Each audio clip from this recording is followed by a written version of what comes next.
If I told you 5 years ago, 10 years ago, that an American would be seeking asylum in Belarus, you'd probably be like, that's crazy. That would never happen. It's usually the reverse. Usually it's the people coming from what was thought of at one time the Soviet Union or the Eastern Bloc actually seeking refuge in the United States, or people moving to the West in order to find some sort of economic prosperity or a better life for themselves, leaving Russia or Belarus or the former Soviet Union countries, maybe the Eastern European countries, and kind of looking for a better life in the West.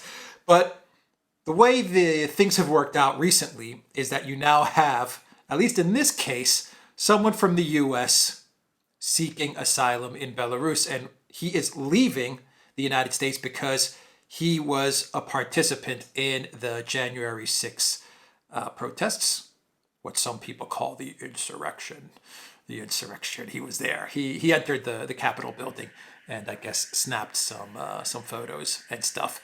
But he was kind of worried. This guy, his name is Evan Newfield, and he was kind of worried that, oh crap, the fact that I actually showed up at this protest in D.C. and I guess he entered the Capitol, I'm not sure, but he was worried that the FBI would come after him. And he was kind of right, because the FBI was kind of looking to go after this guy.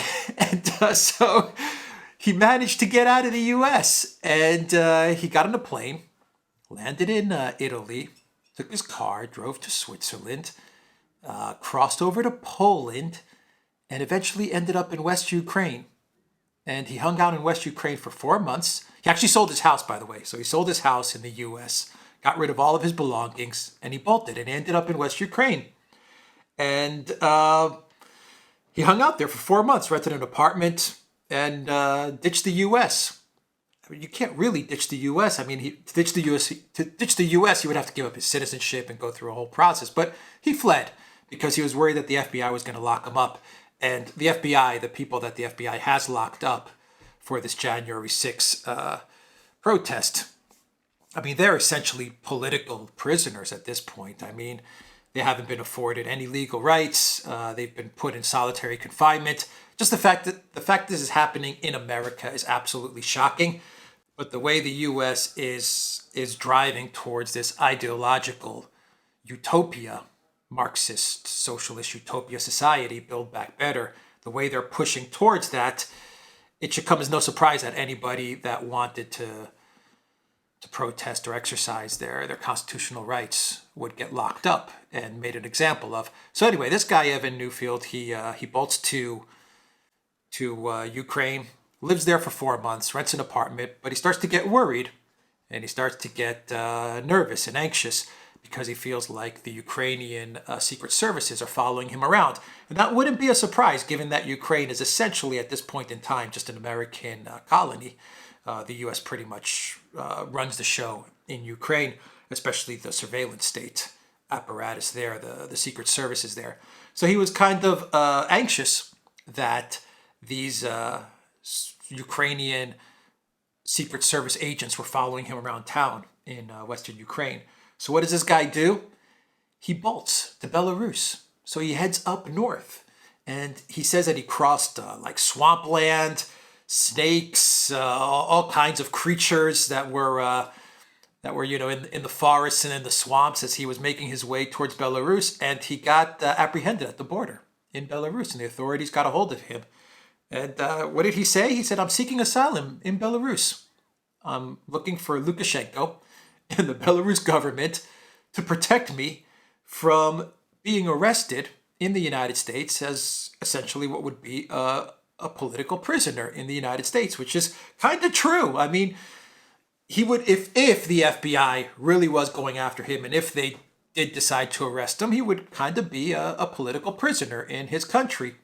And he's looking at Belarus to grant him asylum. And so the Belarus TV station, the Belarus 1 TV station, had an interview with this guy. And he told them that, look, I'm looking for help. I'm looking for refuge. I'm looking for asylum in Belarus because my government is not the free government that it used to be. It's not the democratic, the republic that people pictured it to have been once upon a time. And so he's looking to make a new life in Belarus. Now, I don't know if the Belarus government is going to grant him asylum. I bet they will, but they're definitely milking this story, and they're definitely using this story to kind of troll the United States and to show the people of Belarus that, look, here's America, this country that is lecturing the world on human rights and democracy, and they're arresting their own people because they showed up at what is considered by some people, by many people, to have been a peaceful protest protected under the Constitution. But the U.S. and the Secret Service apparatus of the U.S., the intelligence and surveillance services of the U.S., are going after people and looking to arrest them, and to arrest them indefinitely without any charges, without any trial, nothing. And so that's the message that the Belarus government is giving out, and they're using this guy to get that message out to their own people, to say, look, we have an American who's willing to cross forests and swamplands and risk his own life to seek asylum here in Belarus. So this is, if you had told me that something like this would have happened, like I said, 5-10 years ago, I would have said, come on, get out of here. But here we are.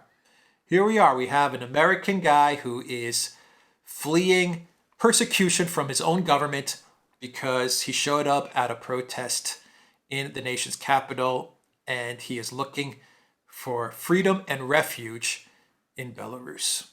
How about that? That's the video, everybody. Go to the Duran.locals.com and go to the Duran shop. 10% off. Use the code REALNEWS. Take care.